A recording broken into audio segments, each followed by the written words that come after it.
তেল দিয়ে দিলাম। এই যে এখানে পেঁয়াজ, নতুন পেঁয়াজ একটু মোটা মোটা করে কাটা হয়েছে। নতুন পেঁয়াজ যেহেতু কাটা যায় না।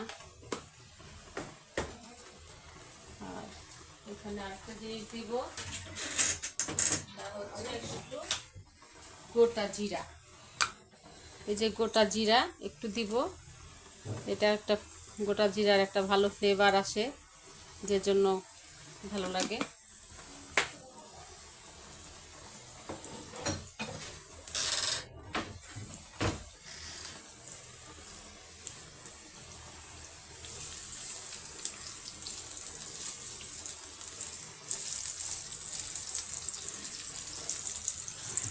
এবার এখানে লাইট চোখলা আর আলু কাটিয়ে রেখেছিলাম, সেগুলি ভাজি করতেছি।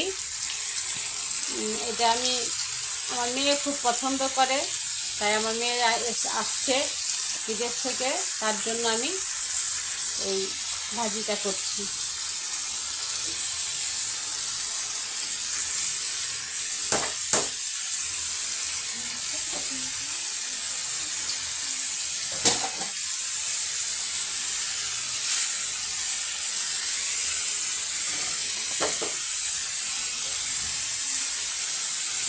এখন আমি এখানে 1 চামচ লবণ দিয়ে দিব।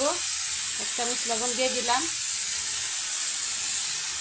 লবণ আর ঝালটা পারফেক্ট হলেই এটা খুব ভালো লাগে, একদম পারফেক্ট হতে হবে।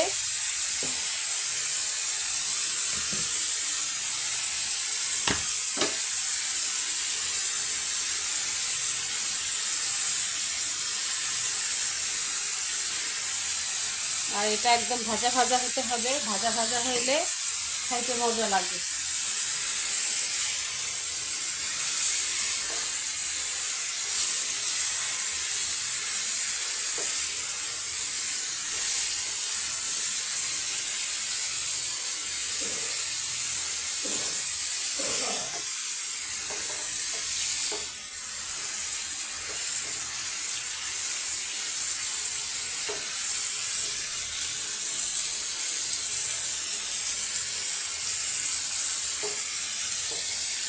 এটা আমি ঢাকবো না, কারণ ঢাকলে এটা সিদ্ধ হয়ে যাবে ভালো মতো, আর আমি ভাজা ভাজা করতে পারবো না। এটা আমি এভাবেই নাড়াচাড়া করব। নাড়াচাড়া করতে করতেই আমার সিদ্ধটাও হয়ে যাবে এবং ভাজা ভাজাটাও হয়ে যাবে।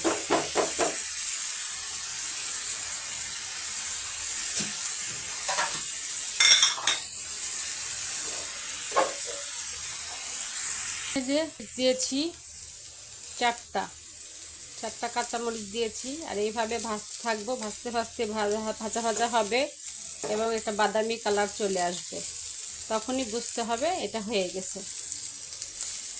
আমি দেখাবো, এই পর্যন্ত আমি ভাজবো, দেখাবো। ধনে পাতাটা দিয়ে দিলাম।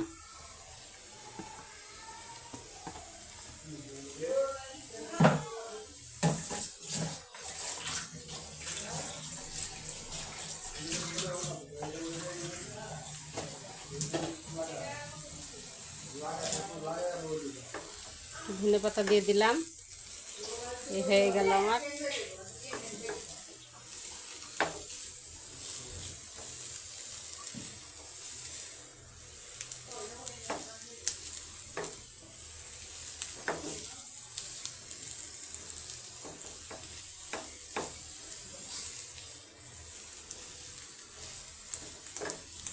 দেখো বন্ধুরা, এটাতে পানি দেওয়া লাগেনি, বরঞ্চ আমি এটা ধুয়ে ভালো করে ঝরায় রাখছিলাম যেন পানি না থাকে। পানি থাকলে এটা মানে ভাজা ভাজা হবে না, একদম ভাজতে ভাজতে আমি এরকম করে ফেলেছি। এইভাবেই খাবো, এটা একটু মচমচা হবে। আমি আরও একটু ভাজতেছি, তোমরা দেখো। ভাজিটা হয়ে গেছে, কারণ আমার মনে হচ্ছে যে এই আলুটার জন্য, কারণ আমরা তো নাটোরের আলু দিয়ে করি, তো সেই সময় মচমচা হয়।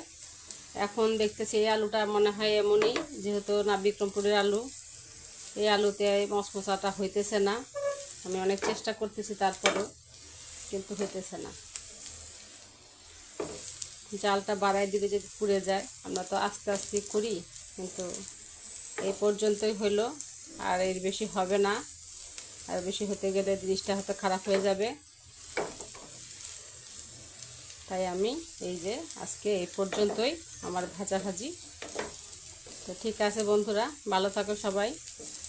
আল্লাহ হাফেজ।